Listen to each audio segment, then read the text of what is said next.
Hey everyone, welcome to another edition of On the Record with your host, Tone Vase. This is going to be a very special episode because I am joined by the mining operation, BitPico, and we're going to talk about their initiative of the BCash stress test. So, BitPico, thank you for joining us. Hi, Tone. Yeah, thanks. Great to be here. Yeah, so as you can see, we have a little bit of a voice scrambler going on, and also a video shading because you guys have a mining operation, and you got to keep that stuff pretty secret, right? That's correct. We've had some incidents in the past, so it's best, to take precautions. Since you brought it up, are these incidents related to like regulatory space or people or trolls in the crypto space? No, more just locals stealing, and because some actually know what it is, but they don't do it, it's to resell it, things of that nature, hardware. Oh, gotcha. And how long have you guys been in the mining operation? 2011. Since 2011. Yeah, with about 15,000. That was our starting. With about 15,000, what like were ASICs already out in 2011? That's a little bit before my time. This was late 2011, but 15,000 watts. Ah, Yeah, this was when we were going between GPU FPGA and ASICs, and then there were also FPGA slash ASICs, which were made by Butterfly Lab. did you guys actually have any Butterfly Labs equipment? No, we never, no. We had a supplier and they would not deal with them. Ah, all right, cool. And do you care to tell my audience where are you guys located? Like what country? No, we are in the Southeast United States, and we currently operate off of a backup hydro off of the Atlantic Ocean, and we're mainly powered by nuclear. And this is all on Twitter. So if you want the details and photos, you can check that out. I don't know exactly when that was posted. Yeah. And speaking of Twitter, you guys can all follow BitPico on Twitter. Doing a little bit of a screen share right now. We might, take a look at a couple of tweets, and we will be talking about their initiative. But I just have one last mining question. So people seem to think that miners, it costs the miners somewhere in the vicinity of 5,000 to 6,000 US dollars per Bitcoin. I mean, I think that it's significantly lower than that, but no one really knows. Care to share any information, or you can say no comment? Yeah, I really don't have a comment because what it costs is not a factor in the market. What is, just like gold, is what are they willing to sell it for? And that is where you reach the true market value. So miners sort of all reach a higher value, and that's what they're typically sold for. So it meets somewhere between cost to mine, where you have zero profit, and you're just, that's what it is, because your electricity is free. If your electricity is not free, well, that changes things big time. But most people can get free electricity. So the cost to mine can be answered honestly, but you can calculate that yourself from the difficulty and then kind of break it down yourself. So I don't have to get into that. But we have a selling point, okay? And I can tell you that selling point is not even close. And miners tend to agree on their selling point. And that's not all miners, because some have costs to cover, but some, like us, don't. We don't have to sell. And that's an advantage. Oh, and to bring it up, we do not participate in any pools. We've always solo mined, and we always will, as long as we do. Oh yeah, good. That was gonna be my last question. So you guys solo mine. You don't participate in any pools. That is correct. The only time that we solo mined was when we were doing lots of Litecoin. Wait. You mean you joined pools, or that's when you solo mined? No, the only time we've ever joined a pool Mm-hmm. was for a few years when we just got the script ASICs, the big ones, and this have been. Oh wait, your audio went low there for a second. This would have happened between March and May, many years ago. The big ASICs just came out. We got a bunch of those for script, and we were, if you remember GHash.io. Yes, I remember it very well. I also remember what happened to them after they reached 50.5% of the network. Right. So we would use them, and we mine LTC.com, which probably doesn't exist anymore. But, that's the only pool mining we've ever done was for Litecoin, which we got out of that a long time ago. Won't be Bitcoin. Is Bitcoin not interested in altcoin? Gotcha. Right. And that's what I was gonna ask you. Like, so it sounds like at one point you mined some Litecoin. What else have you guys mined besides Bitcoin?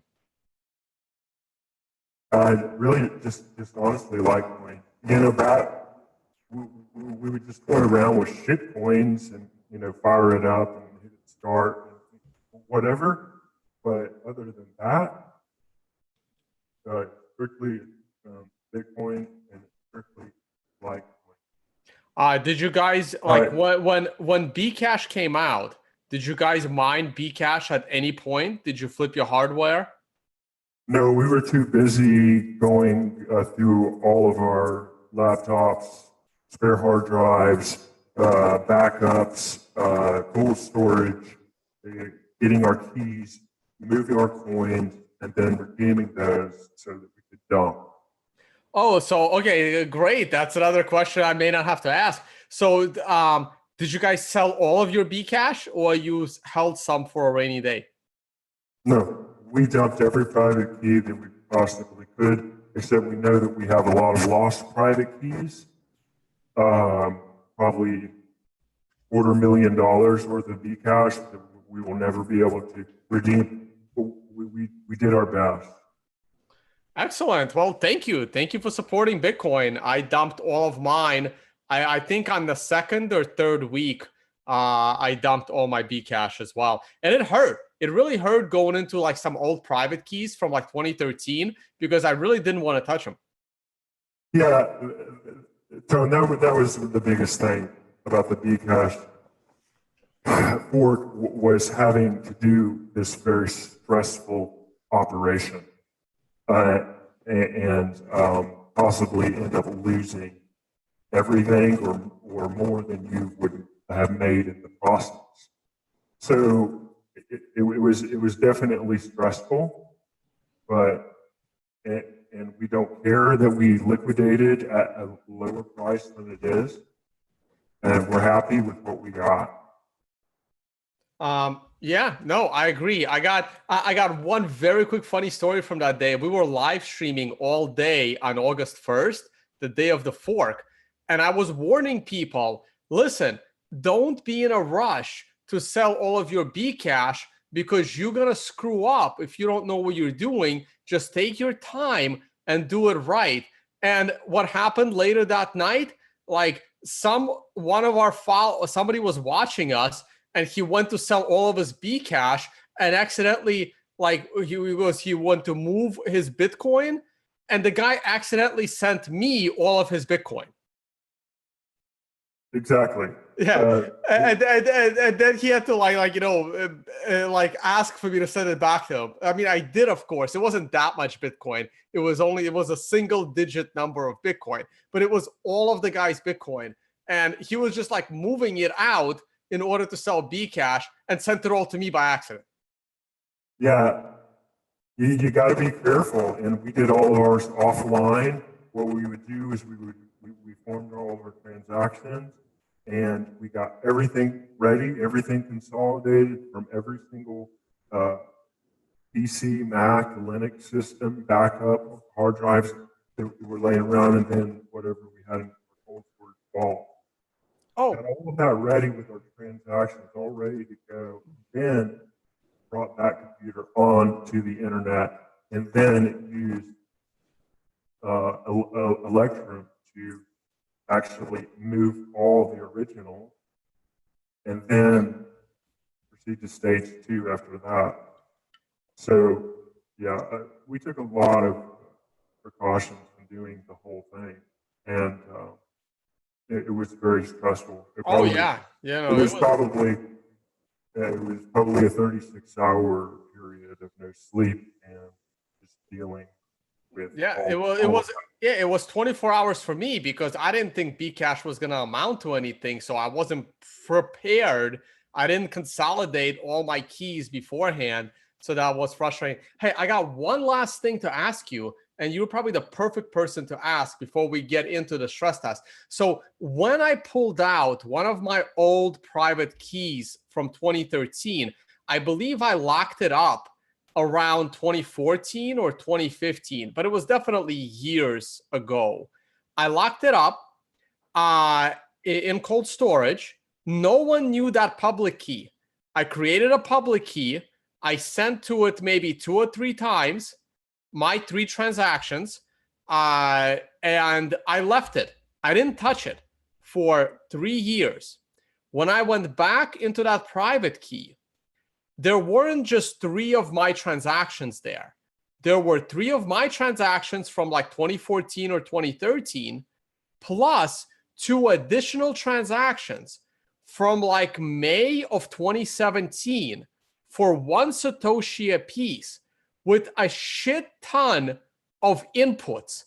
And that Bitcoin address got spammed twice for 2 Satoshis. And no one knew that public key existed except myself. So I know the spam last year was absolutely deliberate. And they must have thought that my public key, my random public key or whatever, was out there, and no one knew it. But I guess it was Bitcoin that hasn't moved for a long period of time. So they felt, hey, maybe this idiot lost his Bitcoin. No one will notice if we spam this address. Can you explain that situation maybe before we jump into the BCash stress test? Yeah, I don't think we really need to discuss how Jihan Wu has been spamming the network for 3.5 years and then suddenly stopped as BCash was born. We know what happened. As miners, I don't know if everyone else knows what happened, but we do know that there was artificial transactions for 3.5 years, and they would come and go, and they were also right. And they weren't just like random spam. They were deliberate spam, because they were spamming in the most inconvenient way for the network, because they were like, I couldn't even, like, the number of inputs was ridiculously high for this 1 Satoshi. Yeah, and that was the whole point, was to fill blocks and to keep blocks full. And that's the way it works, is the more in and the less out, the bigger the transaction. Right. It's more complex to validate. That is the thing. So more ins, less out, more complexity. And you suspect that was Jihan, not I mean, are you suspecting it was like all of them, or I mean, that's pretty specific. Well, it has to be someone that can guarantee that they're going to mine back the transaction that they just spent and get that fee. And there's only one person. Okay. So it doesn't actually cost them anything because they get that feedback when they mine it. Exactly. So it's a covert operation, and it runs at their cost. So they're just, they're occasionally losing some here and there, but ultimately not. Ultimately not losing anything, but they're just mining it back themselves. But, but that, whatever the instance you're talking about was, it did change, and that was earlier on. So maybe that was suggested. I don't know. Yeah. No, I got you. Look, I got like so many questions. Like I want to like forget about talking about BCash. I want to ask like other questions, but maybe we'll do another interview in the future. Okay, one last one, I promise. What do you think of the current technological progress and development on top of Bitcoin between Lightning and the upcoming anonymity features and Schnorr signatures? Like, what is your overall assessment? Like, what grade would you give the Bitcoin core developers for the way things are moving right now that all the garbage is over on the BCash side? Yeah, I mean, a lot of the conflict is gone, as you can see, as far as Twitter and this is concerned. So that gives people more focus on the Bitcoin side. They aren't dealing with as much political and debating block size and this, that, and the other. So that's a good thing right there. But yeah, I mean, I think the development is going fine on BCash. You don't who's develop. You don't. I don't even know any developer like one. And right. No. We're gonna agree there. BCash has no development, but I'm just like as a big miner, I'm curious like your overall give our Bitcoin core developers a grade from like D to A. Like what grade would you give them? Like A minus, B plus? Like what do you think? well, the technology that's coming out is exponential at this point. And as far as you're saying, coins that are anonymous, well, those are going to go away because Bitcoin is it. We are Bitcoin. That's it. Everything is going to be Bitcoin better in Bitcoin. And for instance, George Segwit, great ability to press and leave out. I gotta losing your mic there for a second. Yeah. So I was saying, Segwit is great for its ability to somewhat compress and leave out signatures that don't really need to be there, and then solve malleability problems, so on and so forth. As far as a grade, there's A plus plus because there there's so many people reviewing that code. There's so many people reviewing it on a day-to-day basis. There's the possibilities of anything going wrong is not, and as long as it is like that, we cannot give any grade less than A plus plus. All right. No, gotcha. No. Thanks for supporting our core developers. All right, let's get into the actual why we got together tonight.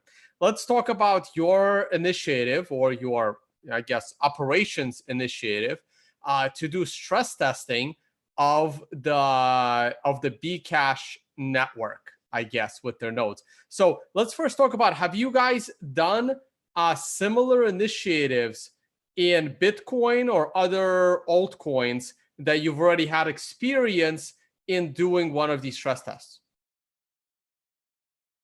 Yes, and we're a group of older people, and we've said this on Twitter, with a combined experience of 160 years of distributed networking. Of course, we've been here since Napster.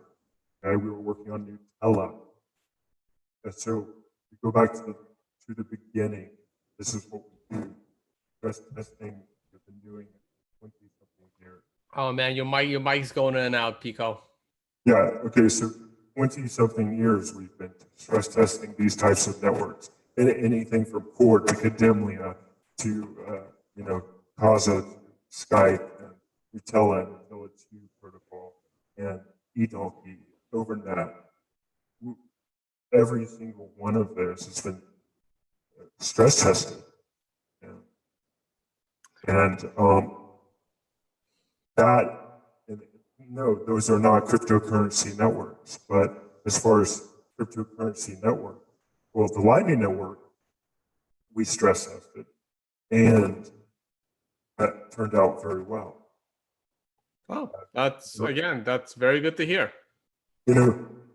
When we said that we were stress testing Lightning Network, we got trolled because people were like, "You're going to fail or you're going to succeed." And what these people don't understand is it's not about either. Okay, it's about if it betters what Bitcoin, then that's the point. It has nothing to do with us. Okay? So if there was no problems with Lightning Network, for instance, if those nodes didn't crash, they were quickly fixed, and that was caused by us, and there was some other things, we did lose money. Yes, that's true, but it bettered Lightning, and we didn't really succeed. Do you understand? Yeah. So it isn't about winning or losing. That's not the point of doing things like that. All right, so let's jump on to what you guys are currently doing with BCash. So, what's the plan here? Let's start from the beginning, right? Why did you decide to, let's say, spend your time and your resources stress testing BCash when we both know, their project is going to fail anyway? But so why did you guys decide to do it? Well, mining when you're not deploying can be boring. So we write code and we experiment, we explore, and we're looking at Bcash. And there's no claims about Bcash centralization. Like, here's a list of IPs, Alibaba, this, that, and the other. But no one's actually gone out there and looked, scientifically speaking. No one's actually written their code, brought up their own nodes, and started exploring to figure out why. Okay, we know this, sort of, but based on some loose evidence, but we don't have any scientific evidence to back that up. Now we do, based on some behaviors of the network and this and that. But we also, it's not just about centralization. That's what, this doesn't come down to centralization. And that's what we've, over the past 36 hours, realized. What this comes down to is the ability to say, hey, nodes don't matter, okay? And to those 200 or 400 schmucks out there running Bcash nodes, no offense, you do matter. They don't want you. Oh, wait, repeat. So sorry, you broke out a little bit. Repeat that last part. So you believe there's only 200 to 400 people running nodes, and just one of those people has like a bunch of, like one person has like hundreds of nodes. One person has 1,600 nodes, and so we believe there's about 400 and maybe a little bit more that are in a decentralized manner. But a lot of them are outdated. That's not the point. Still a the network, even at this stage. what I'm saying is they take a stance that nodes are not important, but the facts are that mining nodes aren't important if nodes are not important, because one can't exist without the other, because nodes, full nodes, validate the work of miners. Okay? So they check them. And so without nodes, you're not keeping tabs on what the miners are doing. Okay, so if it's mostly centralized and they want to hard fork features in, then all they have to do is, assuming it is 1600, around that amount of nodes, is they upgrade them, and maybe at a certain height, or however they plan on doing all their future hard forks, they just Sybil. It's a Sybil attack. It is a user-activated hard fork done by them, because no one else has any say-so. They either upgrade their node, or they boop, in this next version, they're off the network. So, that's a good opportunity. Yeah, I'm just gonna, hey, BitPico, I'm just gonna summarize your answers, because like for some of our live viewers, they're having a bit of a problem understanding. So basically, what you're saying is, I mean, you kind of knew it being a miner, but now you're able to show the world that they only have a couple of hundred people running unique nodes, and their node numbers are pretty much bullshit. They're all like being run by the same person or the same entity, and their miners are pretty much in charge, and there's absolutely no decentralization when it comes to running nodes. So whenever their miners want to upgrade and do a hard fork, there's really nobody there to stop them, and the miners have 100% control, and it's really just like one miner. That's right. They can do a frictionless hard fork. All right, so let's move on to, so what you guys are doing? Like how are you guys stress testing the network? Like, here's my basic understanding. Are you guys setting up a bunch of nodes and then try to have more nodes than their people do? Like, how are you guys going about stress testing? Well, right now it's more about learning.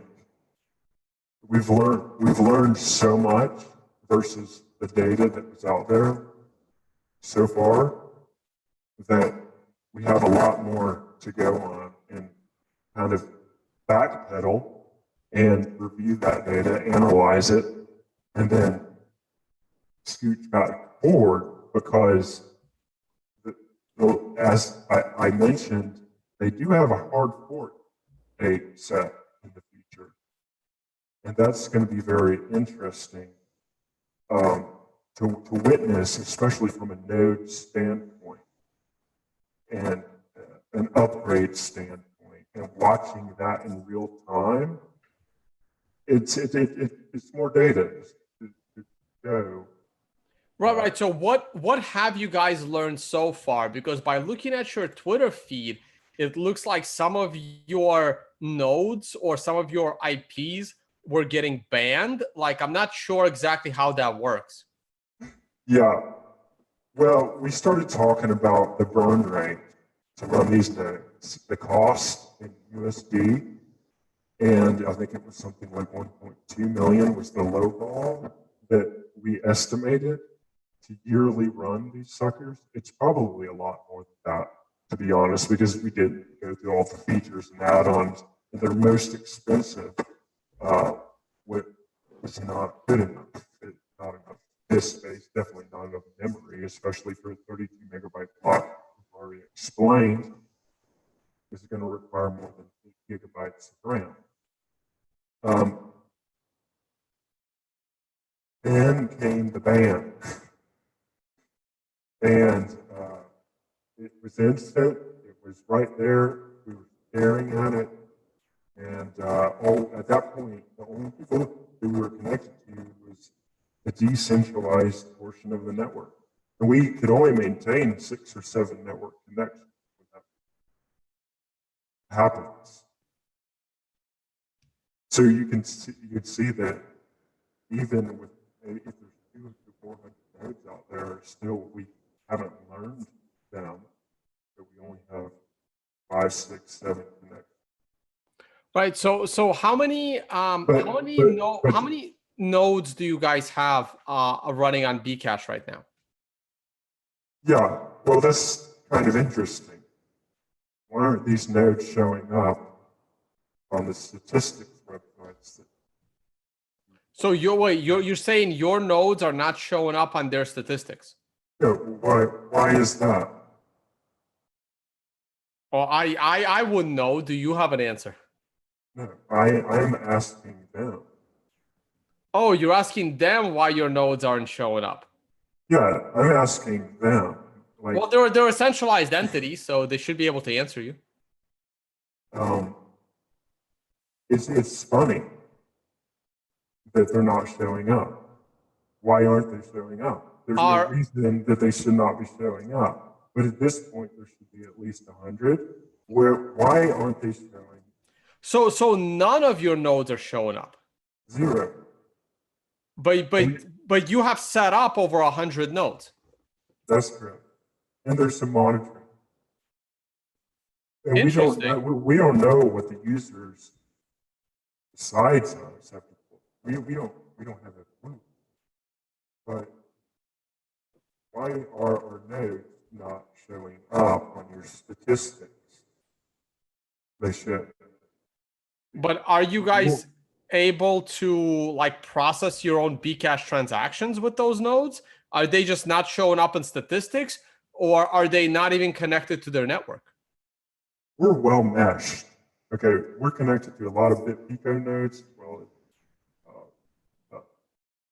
centralized nodes and a few decentralized nodes. If we're connecting to other BitPico nodes, why aren't we showing up in the statistics? Your crawler, all it does is connect, send a version message, get your version message, get your data. From that, your user agent has your IP. I think that's how it works, right? That's how crawler typically works. So something so simplistic they should already have shown up. You know, especially if we're connecting to them, we're seeing them in the wild. Okay, gotcha.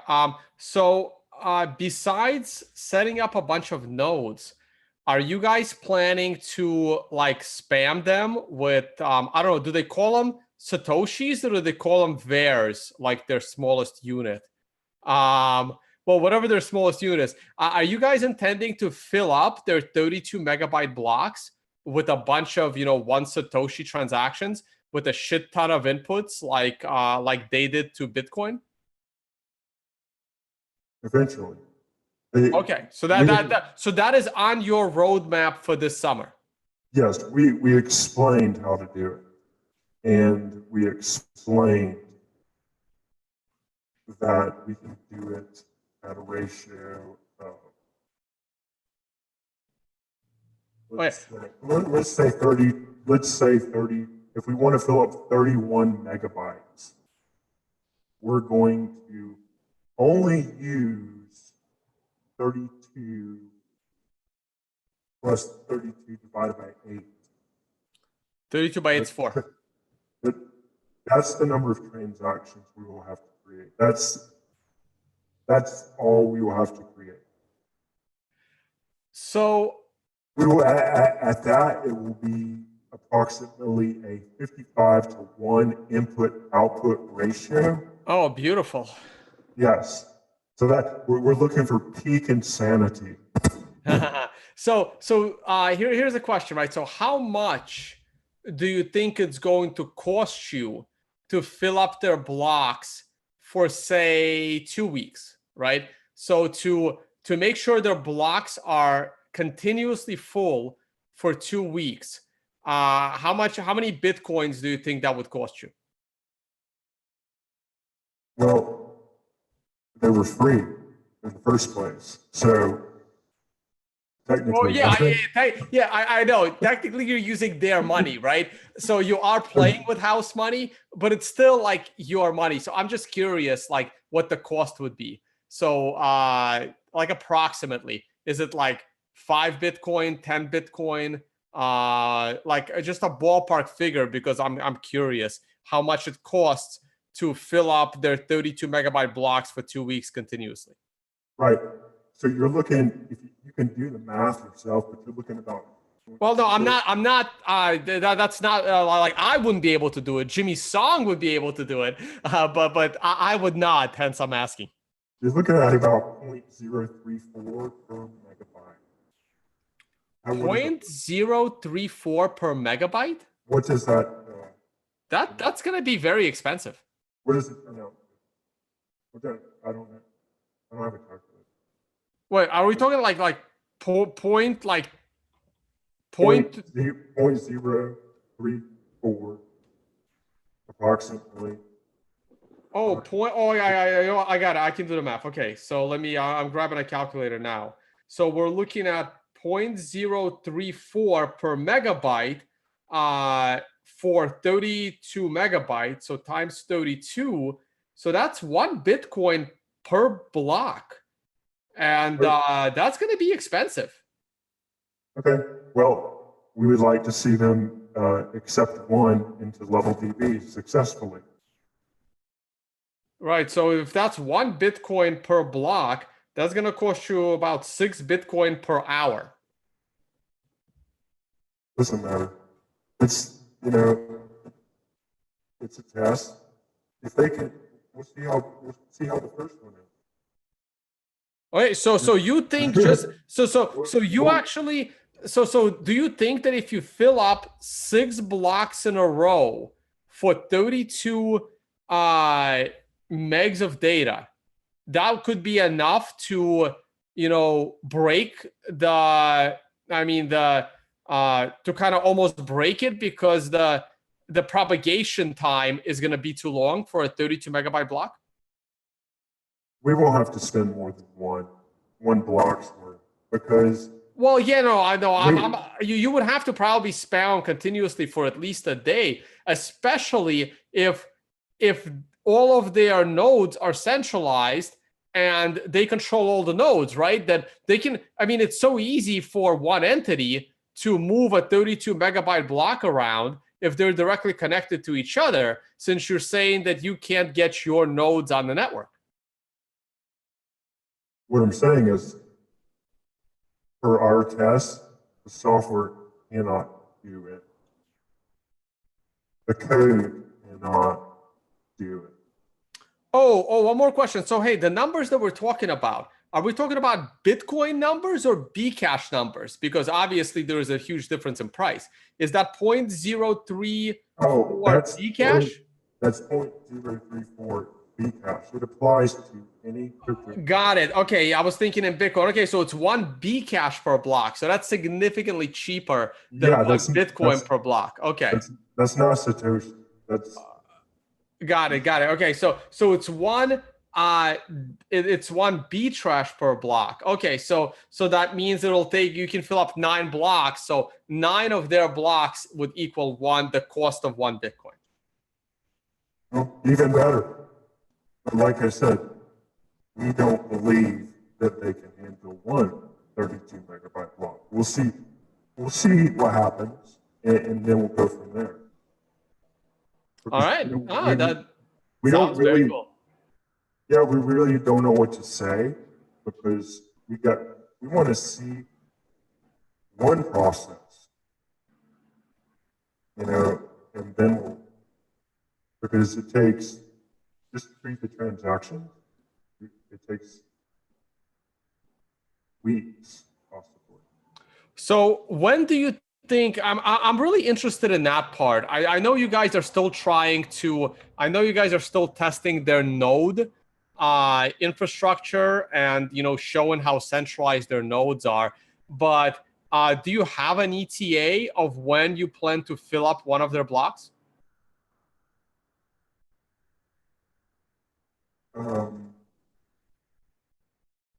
Possibly late August, just before September 1st. Okay. So the filling up of their blocks isn't scheduled until at the very end of the summer. That's correct. Okay, got it. Oh man, I'll be traveling through that. I'll have to keep an eye on it. But we can do another one of these interviews towards the late of the summer. We'll see how you guys are doing with your progress. So this is really like a 3-month project for you. Yeah, it's not really a project. It's for fun, you know, and we're just exploring, and we're trying things, and they're doing their stress tests, which only consists of transactions.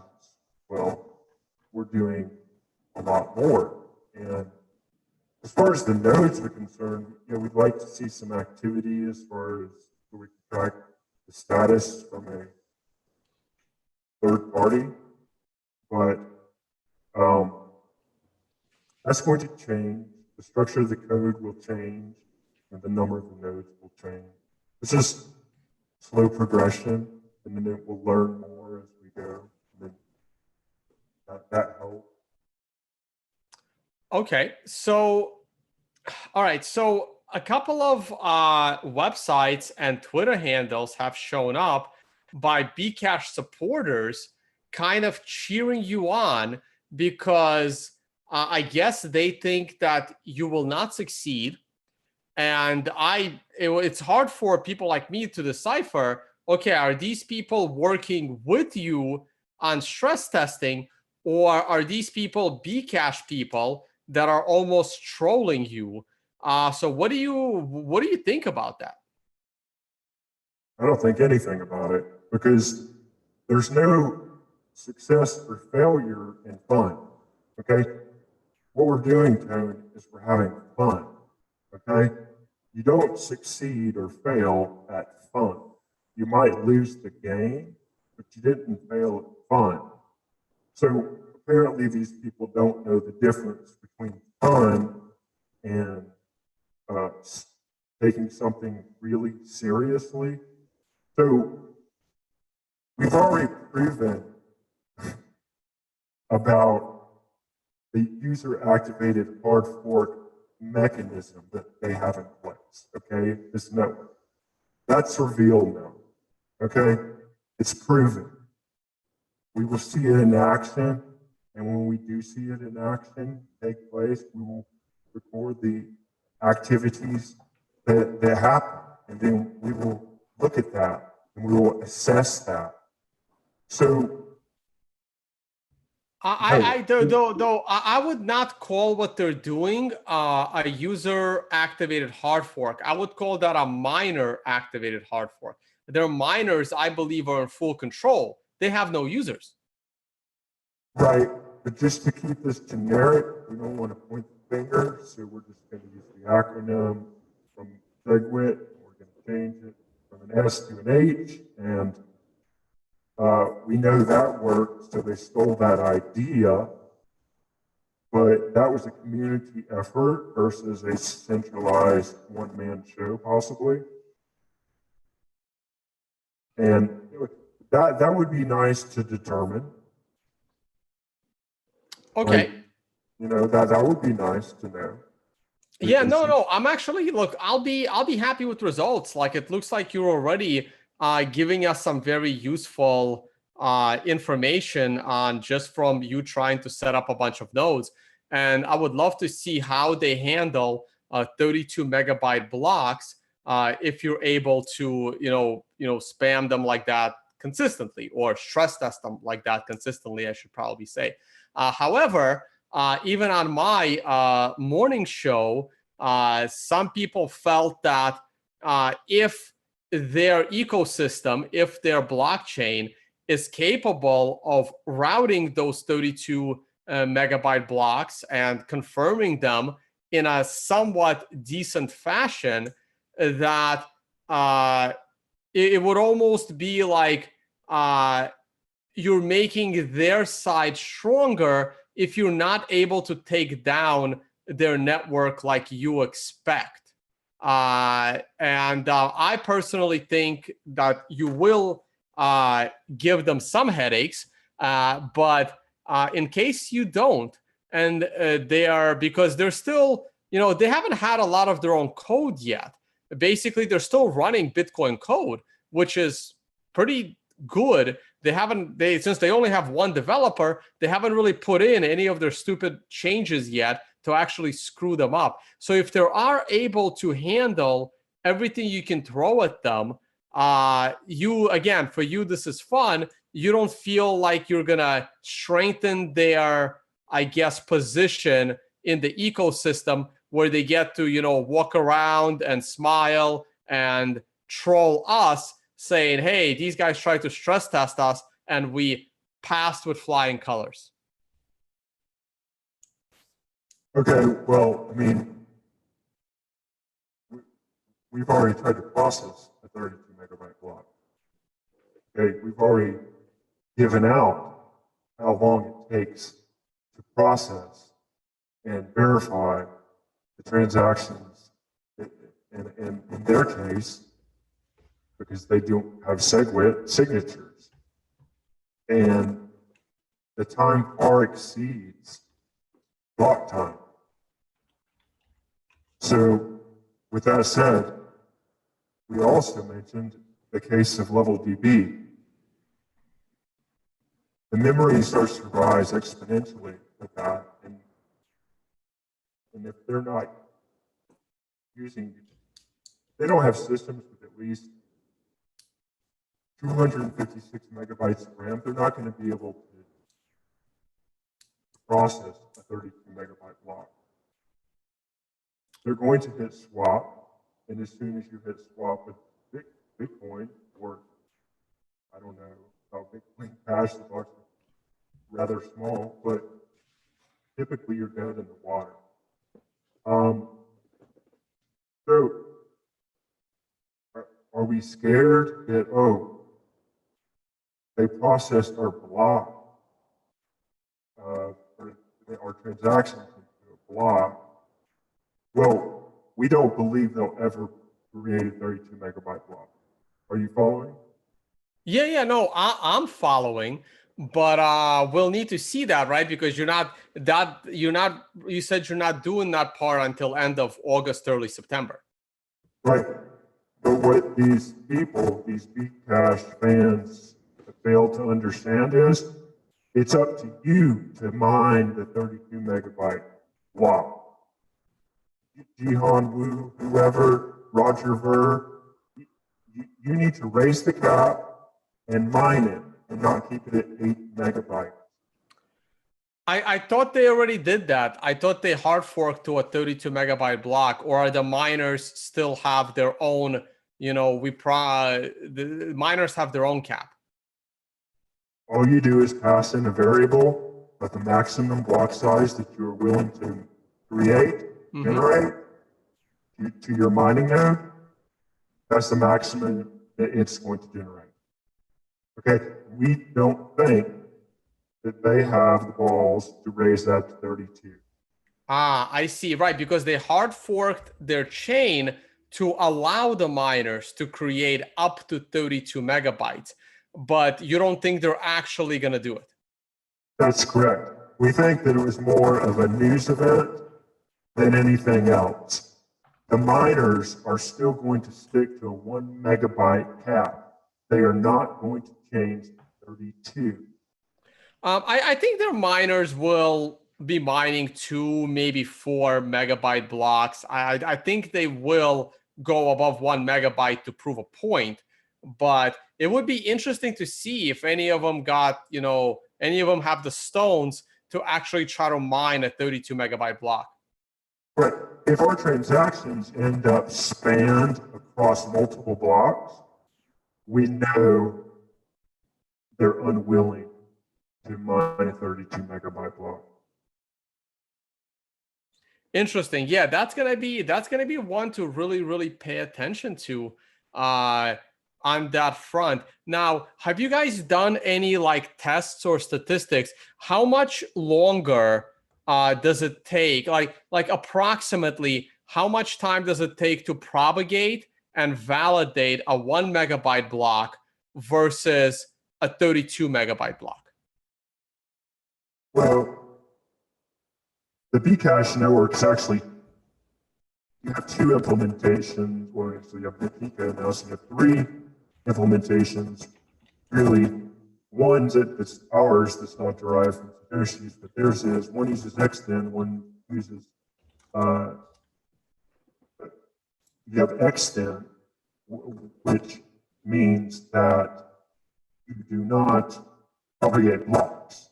It means you generate them out of your mempool, and if you don't find one in your mempool, you query a neighboring node. And there was a similar technology, compact blocks, developed by Bitcoin Core, which Bitcoin ABC adopted, and it works the same way. So the only time that you're actually propagating a full block between nodes is if you're missing almost every, you're new to the system. You might cut out. Back up like 10 seconds. Yeah, so really the only time you propagate a full block is if it's needed for nodes that don't have this capability. For instance, BitPico relies that you give it the full block. It does not have Xden, it does not have compact block. So it's going to send, there's going to be an INV, get data, exchange, and a full block is going to be transferred at that point. But as far as Bitcoin Cash, they use Xden, compact blocks. It doesn't really matter. What matters is the amount of transaction size that's in the mempool and being propagated around the network. That is actually worse than propagating 32 MB block. I'm sorry, can you just repeat that last part one more time? Maybe I can repeat it for my audience. Yes, in an Xden compact block scenario, it's actually the larger the block gets, the worse it is an advantage, and it's great. But the larger the block gets, the more transaction volume you have, the more you have to keep in your memory code, the more RAM you have to have, the more transactions you're going to duplicate, propagate, and the duplicates you're going to receive, and everyone else. That all grows in an unscalable way. So what you're saying is like compact blocks and Xden, initiatives, they kind of speed up one part, but they slow down other parts, so they don't actually make anything better. Overall, they just cut latency so that you're able to send other messages in between putting your blocks together. Does that make sense? So you're not sitting there processing a whole block and then waiting, send a ping. No, you're gonna have to. Unfortunately, you'll have to repeat that one more time because the sound's important and it's audio is not ideal, unfortunately. So please, one more time. Okay, well, let's try to simplify it. When you broadcast large blocks, let's pretend Xden and compact blocks doesn't exist. When you're doing that, it's only done once. Can we agree? Mm-hmm. Yeah. So Okay. so when you have with Xden and compact blocks, you're saying you process the transaction once. No, you're going to have redundant transactions coming in, and remember you're keeping 32 megabytes for this next upcoming block, okay, worth of transactions, then you're having to send messages to other nodes to fetch transactions missing so that you can assemble the block to accept. So actually, when you are accepting those standard compact blocks, 32, you're having to, each node is having to piece that together, all by transaction. And if it's missing X amount of transactions, it's going to have to ask the nodes around it for those transactions. So what we're talking about is the amount of chitter chatter goes through the roof with bigger blocks in extend and compact blocks.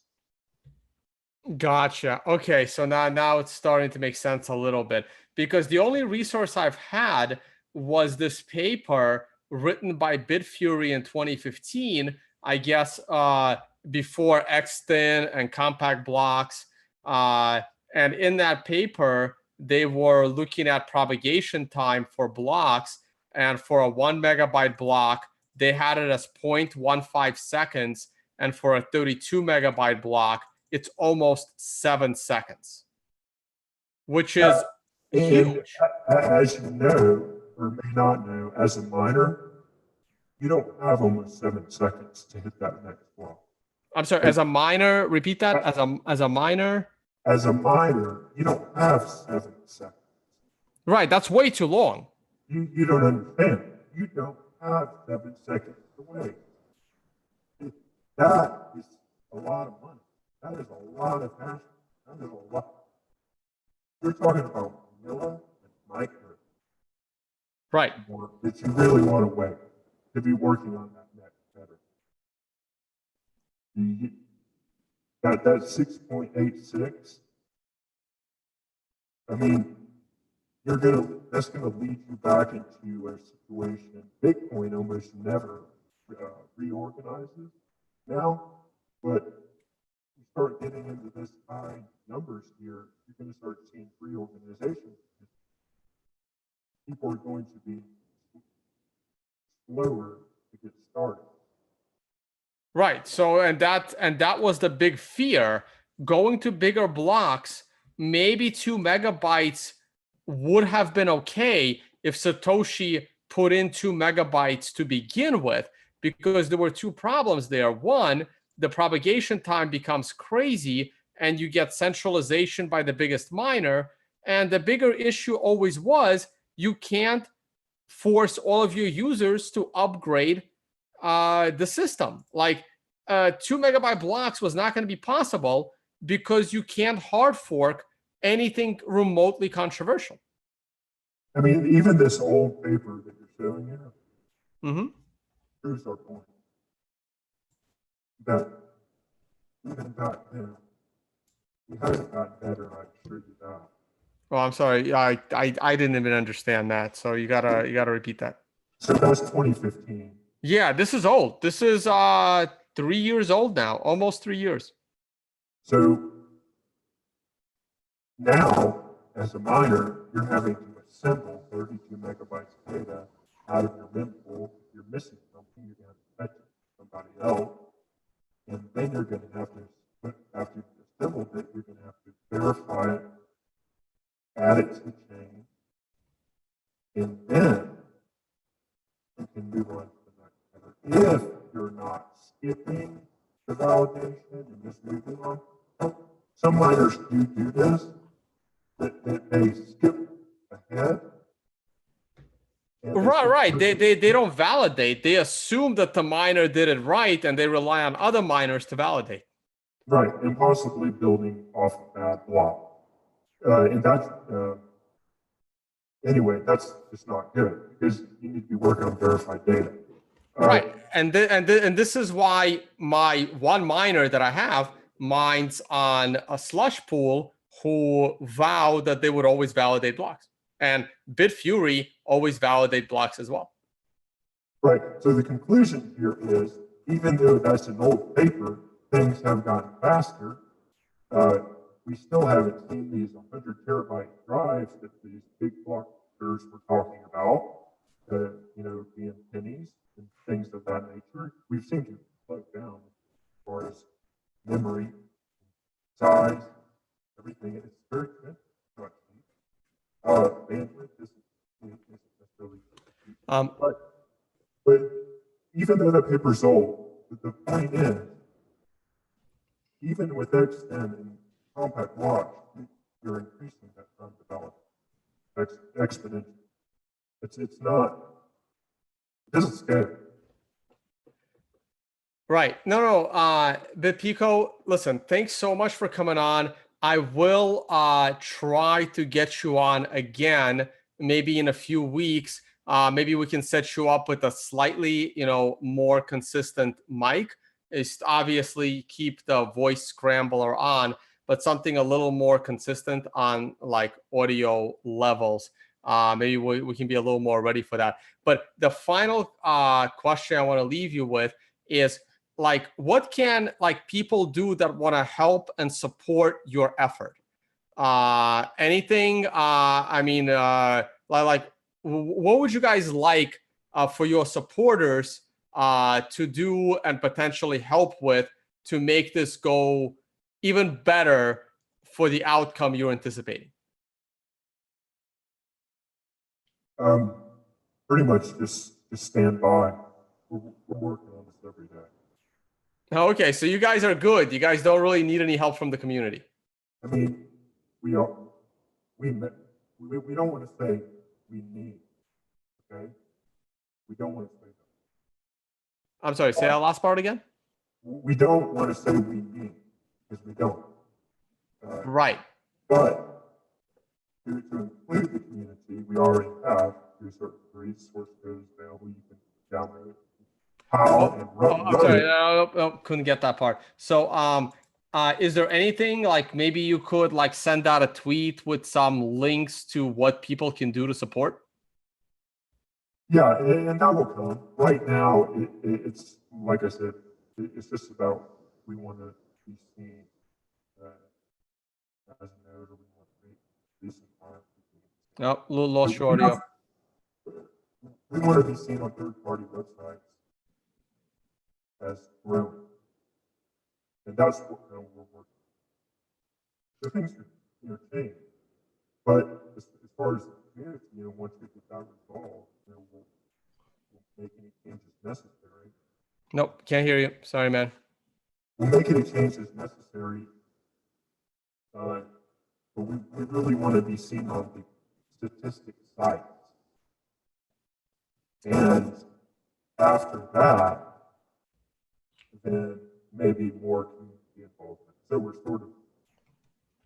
Okay, well, no. Listen, thanks for your effort. And I promise you that if you need extra BCash to spam their network, I don't have any more BCash to donate. Otherwise, I would. Maybe I'll throw a little bit of Bitcoin you can convert to BCash, but that would hurt for me to give up my Bitcoin to convert into BCash, even if it helps spam their network.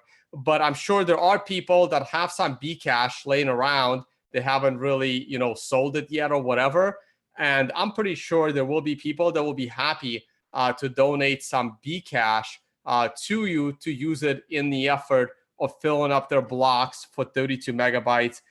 So maybe that is something you can consider doing closer to September. Yeah, we will definitely look into that closer to September. We don't have any BCash either. So, like I said, as we get closer, we will acquire some, and we'll put out the best if people want to do. Hey, I participated in that, then feel free.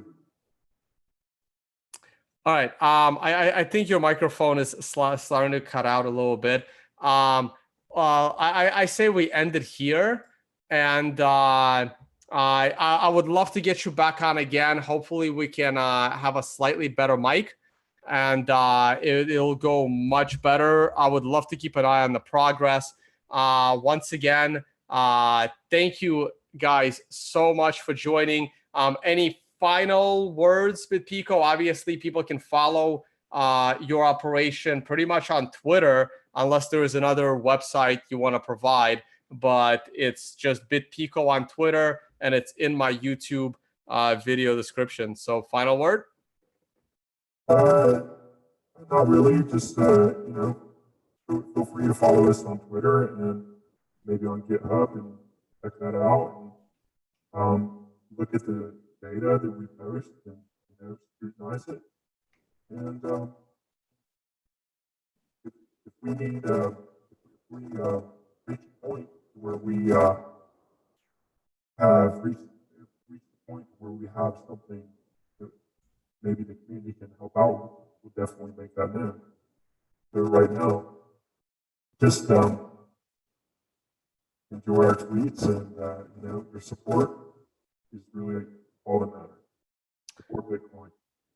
All right, excellent. Hey, thanks so much for coming on. We'll be following your progress, and hope to have you on again. Once again, guys, thank you for stopping by the Tone-Based YouTube channel.